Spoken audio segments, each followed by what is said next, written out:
내셨어요. 그래서 오늘의 그 방담 주제도 우리는 통일세대라는 이 책에서 따왔는데요.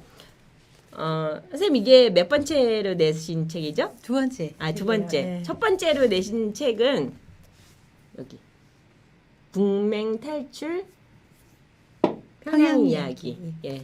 그래서 부제가 좌충우돌 아줌마의 북맹 탈출 평양 이야기 이렇게 내셨는데 왜 좌충우돌이라고 하셨어요?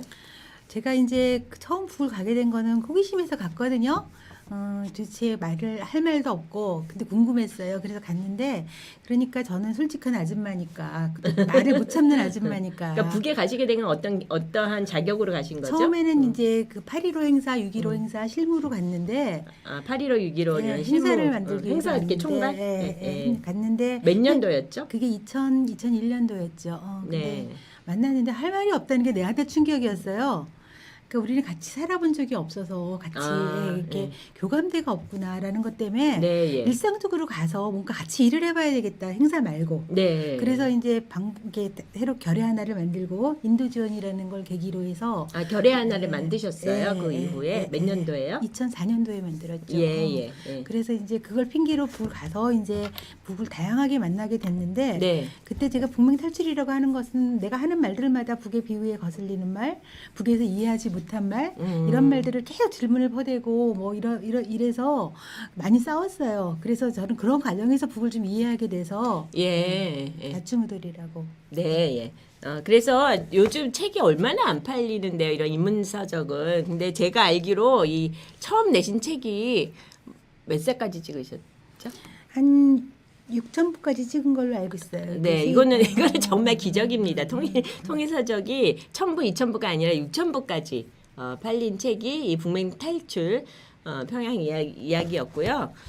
우리가 이제 북의 통일의 상대적인 북을 제대로 알자라는 게 이제 뭐 북맹에서 벗어나자 이런 이제 표현들이 많이 이때까지 나오지 않았습니까? 근데 이제 두 번째로 내신 책은 부제가 미래 세대를 위한 북 바로 알기라는 부제가 붙어 있어요. 이 책을 내시게 된 취지와 첫 번째 책하고 조금 다른 점이 있다면 어떤 게 있을까요? 첫 번째 책은 제 경험을 위주로 해서 이제 남쪽 사람들이 북을 만났을 때 어떤 지점에서 서로 이렇게 쟁점이 되고 이렇게 충격을 받게 되고 제가 소화하고 이해하는 과정 이런 개인의 경험을 위주로 쓴 거라면 그걸 갖고 작년에 계속 강연을 다니면서 사람들한테 이제 그런 개인의 경험 전달 차원에서 너무 책이 그런 데 치우쳐 있는 게 아닌가라는 제 느낌이 좀 들었어요. 전국으로 많이 강연 다니셨죠? 다니면서 그러면서 이제 좀 친절하게 청소년들 볼 수 있고 그다음에 일반 아줌마들도 볼 수 있고 북을 잘 모르는 사람들이 북을 좀 이해할 수 있도록 이렇게 책을 좀 쓰는 게 필요하겠다라고 생각이 들어서 이거는 다양한 이제 사람들의 어떤 교과서 비슷하게 제가 쓴 책이에요. 그러니까 좀 특징 말할까요? 특징을 보니까 여기 뒷면에 보니까 잘 나와 있을 것 같아요. 분단 후 70년은 북은 어떻게 살아왔을까? 가짜뉴스, 편파 보도에 가려진 북녘 사회, 그동안 몰랐던 북의 진짜 모습, 그러니까 북의 진짜 모습을 전해주기 위해서 이제 이 책을 쓰셨는데요. 여기 보니까 교육, 경제생활, 역사, 문화예술 이런 분야에 있어서 북을 제대로 보여주기 위한 그런 책, 특히 이제 이 표지 같이 미래 세대가 통일을 준비하는 그러한 시각에서 내신 것 같은데요. 여기 좀 눈에 확 들어오는 게 역사예요. 그래서 선생님 요즘 하시는 일이 남북 역사문화교류협의인가요? 네, 역사운동 단체를 또 만드셨어요. 그래서 거기를 보면은 이제 뭐 역사통일 이런 말을 하시는데 역사통일이라는 게 무슨 뜻이에요, 선생님? 어떻게 역사가 통일될 수 있어요? 그러니까 역사는 우리는 같은 역사잖아. 현대사 빼놓고는 다 같은 역사잖아요. 근데 북의 역사 이해와 남쪽의 역사 이해가 되게 다르고 북이 어떻게 역사를 이해하는가는 남쪽이 전혀 몰라요. 그리고 현대사를요? 그러니까 분단 이후? 아니면 분단 이전도요? 고대사부터 시작해요. 고대사부터요? 고대사부터 굉장히 달라요.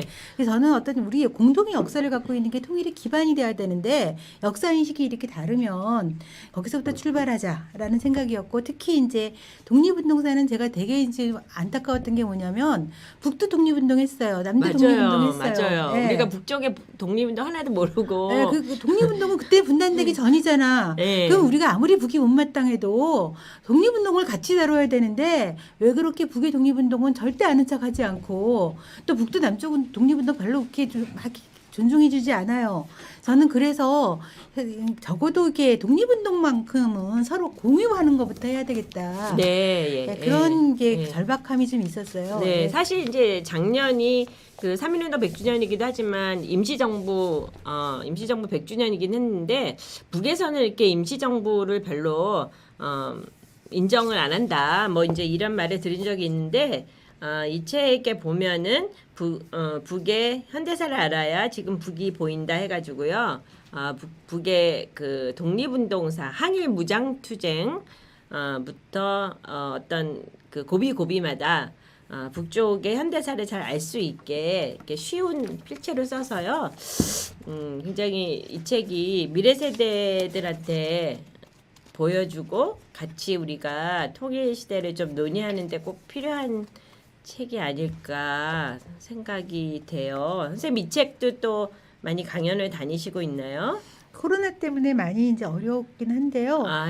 올해도 여기저기서 뭐 이렇게 단체 같은 데는 골든벨이랄지, 골든벨이요? 네, 뭐 강의랄지 이런 요청은 지금 계속 들어오고 있어서, 네. 그리고 반응은 이제 좀 더 이렇게 이해를 쉽게 시켰으니까 현대사를 다룬 부분은 되게 좋았다는 지금의 북을 알려면 정말 현대사를 알아야 되겠다는 사람들도 있지만. 우리한테 너무 처음 알려지는 거다 보니까 좀 충격스럽다. 이게 사실이냐 이런 사람들도 있어서 여러 가지 논란이 많이 되고 있어요. 근데 저는 이제 이 책을 내면서 너무 이제 북의 좋은 면만 쓴 게 아니냐라고 이제 얘기하시는 분들도 있는데 저는 이제 우리가 통일을 한다는 것은 하나가 되는 거다라고 사람들은 생각하지만 그거는 너무 어렵다고 생각해요. 그게 왜냐하면 체제가 다르니까 우리가 체제가 다른 남과 북이 하나가 되기는 쉽지 않아요.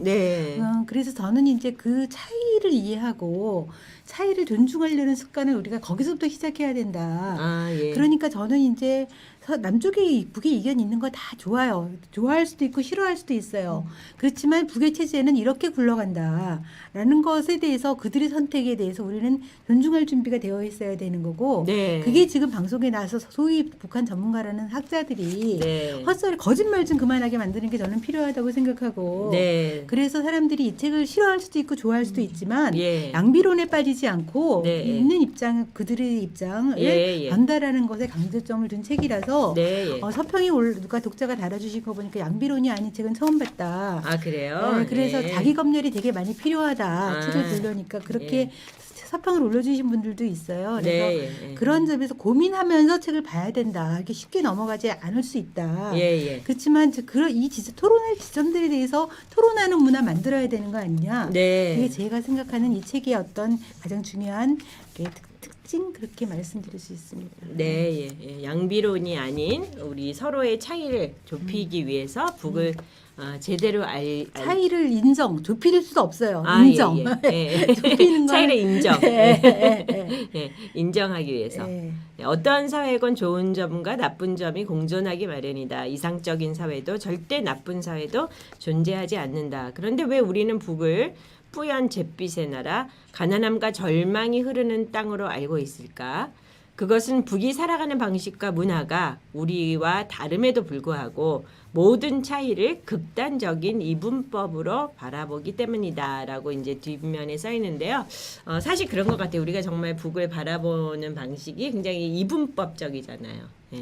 그래서 그런 이분법을 피해서 서로 차이를 인정하고 그러한 가운데 우리가 통일 시대를 꿈꿀 수 있지 않을까. 싫더라도 존중하고. 그러니까 어떤 북의 방식. 그리고 이제 책에 보면은 이제 청소년들 이야기가 좀 많이 나오는데요. 사실 우리나라는 남한은 교육이 굉장히 큰 문제이잖아요. 누구나 이렇게 막 좋은 대학에 들어가야 되고 그러기 위해서 막 사교육 시장이 엄청 발달하고 그 아이들이 너무 그 교육에 부담을 갖다 보니까 막 자살률도 높아지고 청소년들이 그러는데 그 북쪽의 교육, 청소년들 교육을 우리나라하고 비교한다면 어떤 점이 제일 다른 것 같아요? 나라가 책임진다는 게 다르죠. 나라가 책임진다. 네.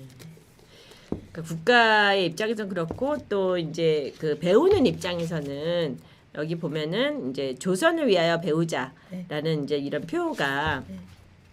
학교마다 이렇게 걸려 있지 않습니까? 그래서 우리는 이렇게 뭐 예를 들어서 뭐 대한민국을 위하여 배우자 이런 표가 국내 학교에 걸려 있으리라는 건 좀 상상이 안 되는데 그런 차이가 좀 있지 않은가 생각을 우리는 해요. 예를 들어 네, 그 네. 뭐 수국 꿀통당이 되면 네. 거기에 따라 아주 교과서를 막 획일화시키려는 거에 대한 반대 운동도 엄청 났잖아요. 그래서 우리는 다양성을 존중해 달라라고 얘기를 하고 대한민국을 위한다는 게 어떤 거냐에 대한 갑론을박이 되게 심해서 그런 말 못해요. 네. 그리고 그걸 통일시키려고 그러면 파시즘이다, 네, 독재다 그렇게 파시즘이다, 생각을 하는데 독재다. 네. 북은 이제 그것도 믿거나 말거나 하나라며 하나면 이게 일관된 입장을 갖고 있는 거고 거기다 인민들의 지지율이 되게 높은 거예요. 네. 그런 점에서 나라를 위한다는 것이 어떤 건지 네. 우리가 통일되어 있는 나라기 때문에 그것을 위해서 배운다는 게 우리랑 다른 거죠. 네. 네, 예, 예. 네, 북의 그 교육 방식이나 살아가는 그 인민들이 살아가는 방식 또 여기 아주 자세하게 나와 있어서 이 책은 뭐 통일 단체뿐만이 아니라 이 분단 시대를 어떻게 극복해야 되나 우리가 올해가 또 광복 몇 주년이죠, 조원호 대표님? 75년. 예, 광복 75년에 되는 해에 뭔가 이 75년의 고비는 좀 또 광복 100년이 된 때도 이렇게 분단이 돼서 안 될 것 같은 그런 생각하시는 분들이 좀 많이 같이 읽어주시고 공부하는 그런 교재를 썼으면 그런 생각이 듭니다.